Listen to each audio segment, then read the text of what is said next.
Welcome, foolish mortals. Row 18, plot 20. Hey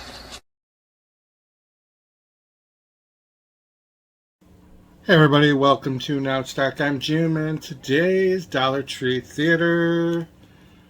And I picked up this movie. It's actually 3 movies. You get 2 bonus features. It's The Ghost Beyond. This is a 2018 film. It is a drama, horror, mystery. Ooh.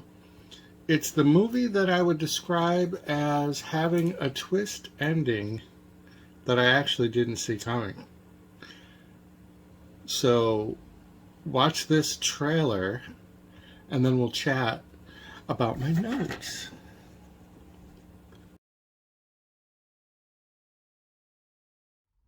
Spirits are entities that at one point were alive and had a physical body.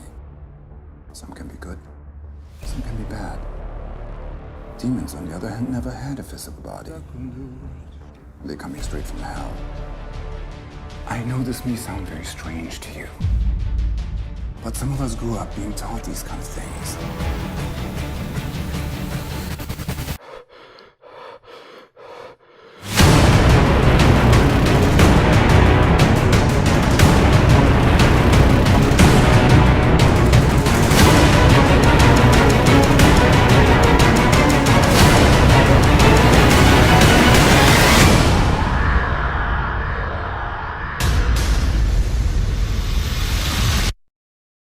Okay, so I say that it had the ending that I didn't see coming because I really kind of started to lose interest in the film.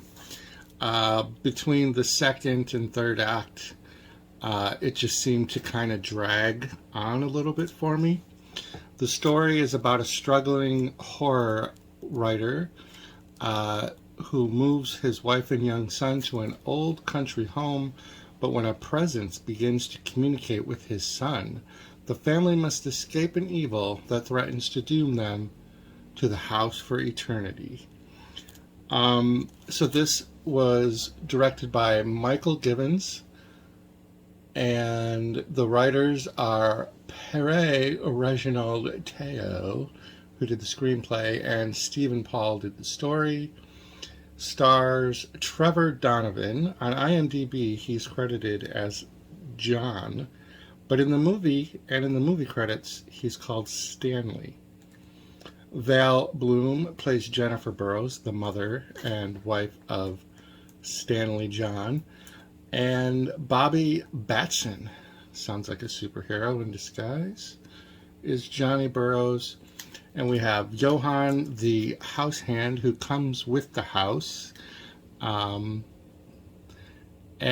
there's a notable character, Benjamin, who is the Stanley John's publicist, his agent, whatever, for the writing that Stanley John writes. And then we do have the ghost, Allie, and she's played by Mary Charles Miller, and she has like a creepy The Ring look to her. They don't use it enough, actually. The creepy vibes kind of come and go. There was a surprise element of doll lore in the story that I didn't expect, so that was a pleasant surprise for me. If you've watched past reviews, you know I have a like of doll movies, creepy doll movies. So the premise is that Stanley John Jingleheimer wants to move his family into this country setting to get away from the city so he can focus on his horror writing.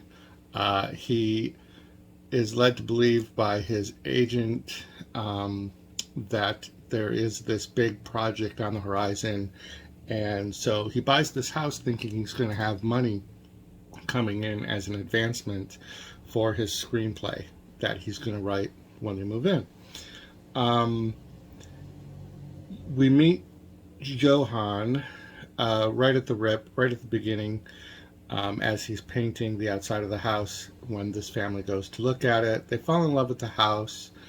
The house tour was, for me, a little cringy because it was like obvious plot setting, because the previous owners were leaving behind a cabinet, a typewriter, different various items that are in the house. There's one section of dialogue that was really, I don't know if it was designed to be this way, but the real estate agent and both John Stanley Joe and his wife, they all spoke. They talked over each other. And it just was weird. It didn't seem like it was right. The real estate agent has to inform them, for legal reasons, that there is an emotional defect to the house, which is, I guess, must be the legal way of telling them that somebody had died in the house. And that was a young girl, and that would be Allie. And the real estate agent says that Allie died from neglect from her father, and she died in a toy box, and she survived for as long as she could by eating her dolls that were in the toy box. Throughout the next part of the movie, it's the cliched moving in montage of that we have all these different moving company people moving in, and we're making phone calls to set up the electricity and the gas, and then the husband has to immediately at that moment start writing, and the kid's doing his thing wandering around, and it's very weird. It's very cliched. It's a classic part of these types of movies. It was at about this point that I was able to figure out that this was going to be a very similar to an Amityville type movie, just without the house not being the haunted focus. It was going to be, Allie, obviously, because we were just told her story, her backstory. So that's when I started to kind of drift a little bit, because I do like the original Amityville. I even kind of like the remake with Ryan Reynolds. So in my head now, I'm thinking I'm going to automatically be comparing every scene and thing to those movies, which is kind of what happened. And I try not to do that, because I like to watch movies and enjoy them or not on their own merit, not by automatically starting to compare it. But as we know, as horror fans, we do tend to do that. So